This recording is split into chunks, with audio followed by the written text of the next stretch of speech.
So PharmaCann, they're shutting down their facility in Dwight, Illinois. At least that's what I'm reading online. It's one of the original 21 large scale grow licenses that were issued when the state's medical program launched. And according to the report that I read by Crain's business, Crain Chicago business, Illinois News Joint also did some reporting on this. Shout out to them. Um, More than 80 workers would be laid off. The company apparently has been sued for defaulting on its leases and its landlord, Innovative Industrial Properties, which, if you've been listening to this show for a while, that name might sound familiar. We'll play a little clip off of the show from, gosh, I don't even know, a few years ago. This is We'll get to it in a second. I'll probably look younger and have less gray hair. This is part of a much bigger story, though, folks. The cannabis industry, as we talk about all the time, especially in the limited license states like Illinois, is facing falling prices, high debt, and shrinking access to capital. According to reporting from Crain's and Illinois News Joint, PharmaCann isn't the only operator in trouble. You've got 4Front Ventures, who is also in default with IIP, Innovative Industrial Properties. And several of these facilities are now at risk of eviction. So, why does this matter? Again, these cultivation licenses have historically been some of the most coveted assets in Illinois. I've been calling them the super licenses. Seeing one on the brink questions the stability of the market, the future of these large operators, and whether we're heading toward a big shakeout. Folks, if you're just tuning in live, thank you for tuning in. I'm Cole Preston, and this show, The Cole Memo, is powered entirely by listeners like you. Check out my content at colememo.com. Support my work at colememo.com/support. And sources and clips are always linked in the show notes. Just check the description and I don't have the links added right now while we're live, but I'll get the links added after the show. So Crain Chicago business, I first saw them report this story that PharmaCann would be closing its Dwight Cultivation Center by the end of the year, with layoffs taking effect January 13th. And again, this isn't a small facility. This is one of those super licenses. IIP invested about $25 million into buying and building it out. And according to court filings, IIP has already sued PharmaCann for eviction in Livingston County. PharmaCann, unlike some of the other companies that you might be aware about, like GTI or Cresco, never actually went public. So without access to public markets, they've reportedly been in default on several leases for, I think I mentioned this earlier, almost a year. And that includes properties in Illinois, New York, Pennsylvania, and Ohio. That's according to a press release that I can throw on screen here from IIP. They also have released sites in Michigan and Colorado. Did they take down this? Oh, no, I've just got a typo. Okay, I don't know what I'm doing. What are we doing over here? We'll figure it out. I'll get the link up here in a second. But what do you guys think about this? Does this signal a turning point in the Illinois cannabis industry, or is this just the beginning of more closures? Drop your comments, drop your thoughts in the comments. We can display them on screen. If you haven't already, please smash that like button. And this is what was most notable to me. I want to bring Dave up here. We've got a caller. Super easy to call in, by the way, folks. Just colememo.com/live. You can call from any device. You don't have to turn your camera on. One tap, you're on. You don't even have to tell me your real name if you don't want to. It'd be cool if you did, though. What stood out to me from Crain's reporting, and I'm going to play this small clip. I forgot that I had this clip queued up. From when I interviewed the head of the cannabis division at Illinois Department of Agriculture. Crain's reporting said it's not clear whether Innovative Industrial Properties will attempt to sell or lease the Dwight facility to a new tenant, nor whether PharmaCann will attempt to sell the cultivation license. Innovative Industrial Properties noted in its securities filing, which I was trying to pull up a second ago. I'll get it up in a moment, and I'll throw the link in the show notes. But they noted that it terminated the PharmaCann lease for the cultivation center, cultivation facility in Massachusetts, and actually took back the property, which just makes me wonder, like, okay, I get that they don't own the license or the property. They're leasing it out. This is like something that happens in a lot of businesses, but I've just always been stuck on this topic in innovative industrial properties and how they're able to be so heavily involved in so many of these cultivation centers when we have license caps in Illinois, which that's the clip we'll play here in a moment. But the Illinois Department of Agriculture says they haven't received a notification of sale or ownership change, according to Crain's Business Chicago. And again, these licenses, the reason I called them super licenses is because they allow owners to grow 15 times the amount of cannabis as a craft grow license, which is one of the new licenses that were issued when Illinois rolled out their adult use cannabis program. This quote stood out to me, and we'll just throw it to a clip and bring Dave on and acknowledge some comments that are rolling in. I see the ticker going up. Ryan Holes, a partner at Green Spoon Martyr Law Firm, and I don't know, who he is, but he was quoted in Crain's Chicago Business talking about the PharmaCann site. He said, "This is not the only one of these facilities that are in similar situations. People are watching it and they're seeing how this plays out." So that was an interesting thought. That's the last quote that this article ended on. And again, I've asked the state about innovative industrial properties in the past, and I think I lay it out in this clip. We'll watch it, and hopefully I lay it out. If not, I'll lay it out after the fact. So here we go. This is David Lakeman from the Illinois Department of Agriculture. Just speaking of Illinois law before we start to close, Illinois law, there's a few sections in it, and this is why I've got my papers here, because I wanted to not go off the top of my head, that no person or entity shall hold any legal, equitable ownership or beneficial interest directly or indirectly of more than 3 cultivation centers under this article, aka the CRTA. I have recently stumbled across a company, Innovative Industrial Properties, and I actually checked their website again, and they claim to own 100% of 7 cultivation centers, which has changed since the last time I read. Based off of how the law reads and based off of that, how are they able to do that? And again, if that's something that they're doing, we investigate it, right? And that's how regulation works. We get when there is a process for changes in ownership, and we do take a look at those to make sure that the law is being followed. And, in cases where there are allegations that it's not, of course, that's something we're going to look into. It's something we take very seriously. It is one of the more difficult things to track down, because sometimes those structures are opaque. Sometimes, tracking down who owns what is difficult. And I know that my colleagues at DFPR are also working very diligently on this. It's something we take very seriously. The execution of those laws is important, and making sure that those limitations are in place is important. Right? It's something we worked very carefully on in Massachusetts. Right, there was a spotlight article about ownership, and we worked with the legislature, and laws changed. And so if there are, as we discussed, policy.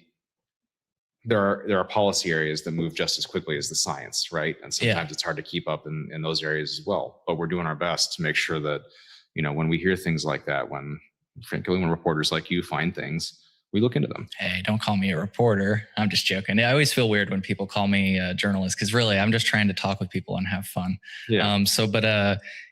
I just, again, when the law says they shouldn't hold any legal, equitable ownership or beneficial interest directly or indirectly, and this is their website, and Cresco and the other companies that work with this, they say that this is what they're doing. They own the cultivation center, but Cresco is operating it. I'm just trying to figure out how that's not in how that doesn't conflict with the law. That seems like clearly they're over the limit. Well, and it depends on what they mean when they say own, right? And that sounds like the most dodgy thing I could possibly say. And I know I feel bad, but they say they own 100% of it on their website.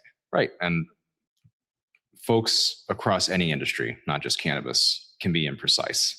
I'm not covering for or trying to defend any actions there, but what they say and what the actual reality is may be different. And I can't weigh on in any specific instance of this, but what I can say is that we are very diligent in enforcing those provisions. And, when things are brought to us, when we find them through our review of their financial structures or through the renewals, we take all of this very seriously.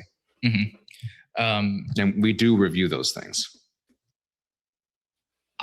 What is that like ownership like what is So, folks, you can check out that full episode in the show notes if you want to learn more. That's, when I hear, I've just always been confused because the way the law reads, I said that 3 license cap of a cultivation center, and it says you can own 3 directly or indirectly. And my thing is, if you own the cultivation center, you indirectly, um, or directly you're involved in that license. So, and actually, I'm bringing Dave on for his thoughts, but I also wanted to share the Illinois News Joint coverage on this. And according to the press release, and I need to read the press release, but it's, look at this. You know how I use the word directly or indirectly? Although, according to the press release, IIP, through indirect, wholly owned subsidiaries serving as landlords. I mean, it literally, like, it's possible that I am attributing a quote that Illinois News Joint, featured from the press release wrong, but like that says, anyways. Dave, what do you think? I think you were awesomely asking the proper question there, and I don't think you got a real answer, just like you would imagine to come from a somebody who works for the state entities. But um, yeah, I'm even in my brain, I'm trying to think about what that workaround looks like, right? But what do they say? I just own the land and the big ass buildings, and I didn't know what they were going to put in there. We own a lot of land and a lot of buildings, so the fact that they, you know, I don't know. I have no clue how they get away with it, but that's the whole thing. Like, and if you have the money to own 7 of these things, you probably got a little bit of money to lobby and do some stuff too, would be my guess. Yeah. But the yeah, there is one thing, and I don't know if you watched. I think you were in there. I listened to you, or I saw you texting back and forth. The Two Dope Dudes episode, we covered that PharmaCann thing too, and then it was funny because right after we covered they're going out of business, we also covered that they just won a license in Texas, and Texas was like did a exaggerated, strenuous test to make sure that people were all suitable for this position. And it was like, uh, I forgot what it was. One of the main things was like, are they fiscally responsible or fiscally capable of upholding this thing? At the same time, they're winning licenses for being fiscally prepared. They're losing cultivation centers for not paying their rent. Like, there's some weird loopholes, and yeah, I don't know. It's kind of weird. Like I say, I'm not, exactly. There are some weird loopholes, and as David Lakeman said, and I'm sure everything actually is being done by the color of the law. I mean, they're putting this stuff out in press releases. Like, Eh, I doubt. I don't know though. That's the thing is, but some of the, everything is interpretable, right?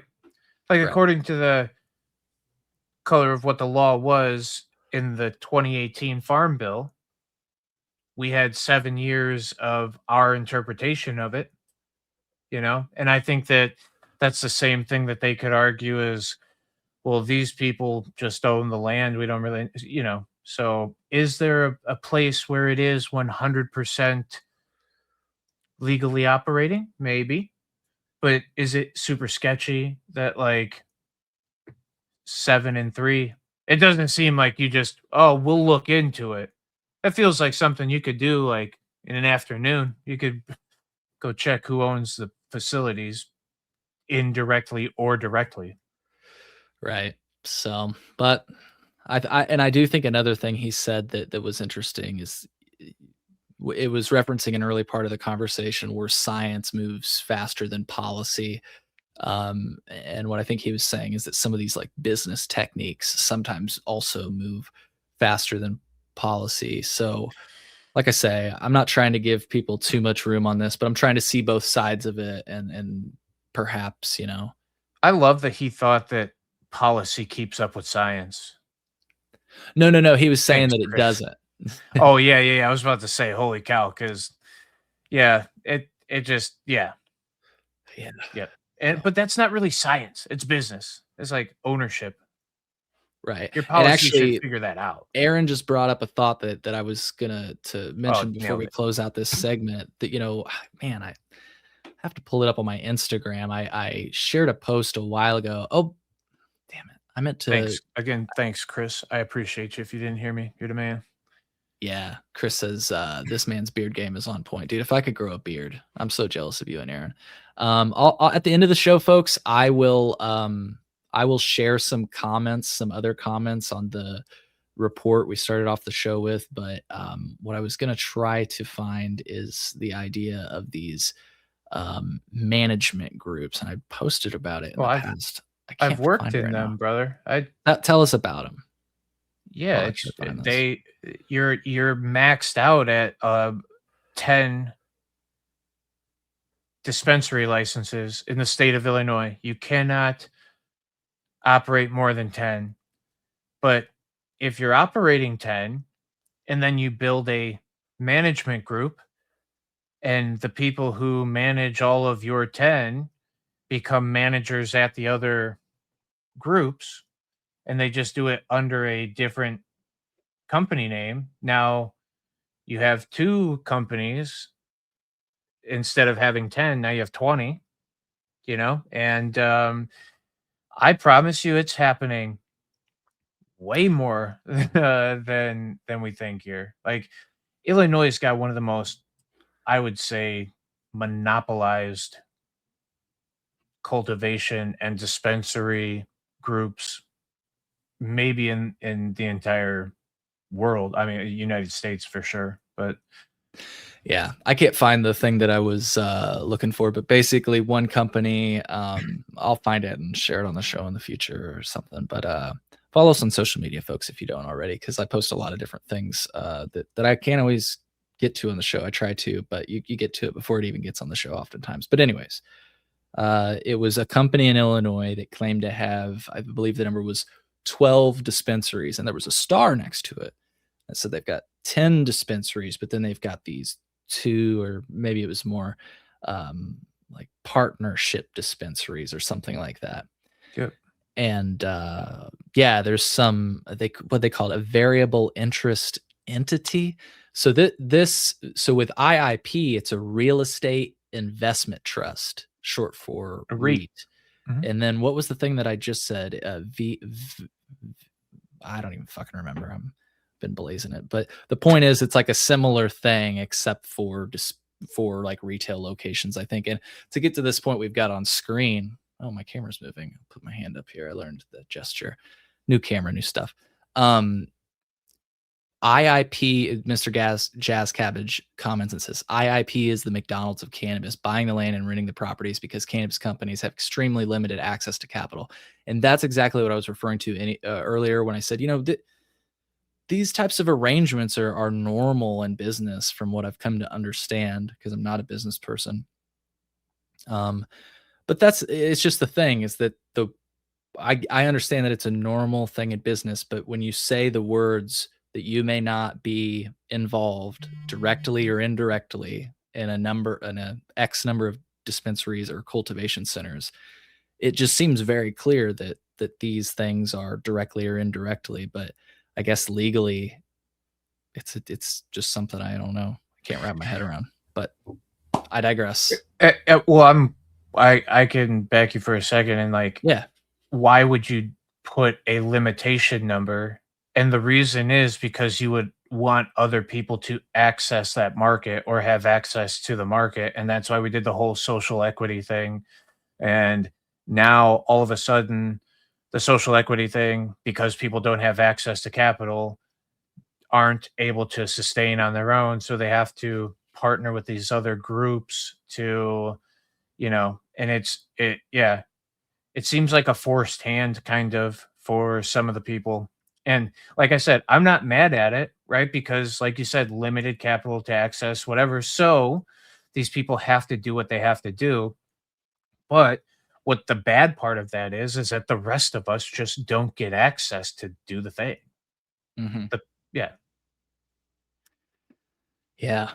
And look, I think Dave, you and I both agree with Lord Nero that limited licensing is not uh uh smart policy. I don't think it's meaningful policy. But what I do actually like about Illinois, so what I don't like is that the state has set a cap on the licenses that can be issued. But I do like that we try to limit the number in which you as an entity can possess. Yeah. I actually like that because it's the idea is you'll still have big operators. You're still going to have a Walmart of weed, but their footprint can only get so big, and it leaves room for others to get a similarly sized footprint. You know? In individual markets, and that's where like the MSOs kind of blow it out of the water though, right? Like and yes, in Illinois' market, I'm fully on board what you're saying, limiting the amount of access that they have here. But then when they go outside of the place, like they've got very big footprints. Some of them have very big footprints. And I imagine that at the end, we see them gobble up all of the little players, and the very few that make it through that are little players will end up just being smaller time mom and pop shops, which either thrive because people love them the most, or they, cycle in and out because Walmart came and took all the five and dimes, right? Like they just showed up and they pushed everybody out of business. And, again, to me, I don't know which way I stand. I don't really care because as long as there's access to cannabis and it's of some level of respected quality and it's not just some, pesticide sprayed trash, then yeah, I'm like, okay, then it's access and I can't be super mad at it. But it does bum me out that like a lot of people who wanted access or who have tried to gain access even then went the hemp route and still weren't able to, you know, get it. But in that like so to back you up a little bit and where it's like great value mids and you're absolutely right. There's a lot of people who are going to make kind of a consistent thing. Like it's weird because like I've always said, and I don't think it's a bad thing. I think Cresco is the Walmart of cannabis. And they have like their bulk department and they have their higher quality, what they sell is higher quality, and they've got some things that kind of stand out and do really well against the rest of the market that you can't find in the rest of the market. But um so I'm not like super mad at having a Walmart of cannabis because they massively have it accessible for everybody. I mean, I go to Walmart, like I'm not super mad at that idea of a thing, but um I am super for like, if you can keep it local, And I know a lot of people who grow substantially better cannabis, substantially cleaner cannabis. Um, they're far more capable of extracting and doing the right thing. So, yeah, I don't know. I wish that there was just an easier licensing process, I think. And I'm hopeful that it isn't just a massive monopoly at some point. Yeah. Yeah, I'm with you. I'm with you on that. So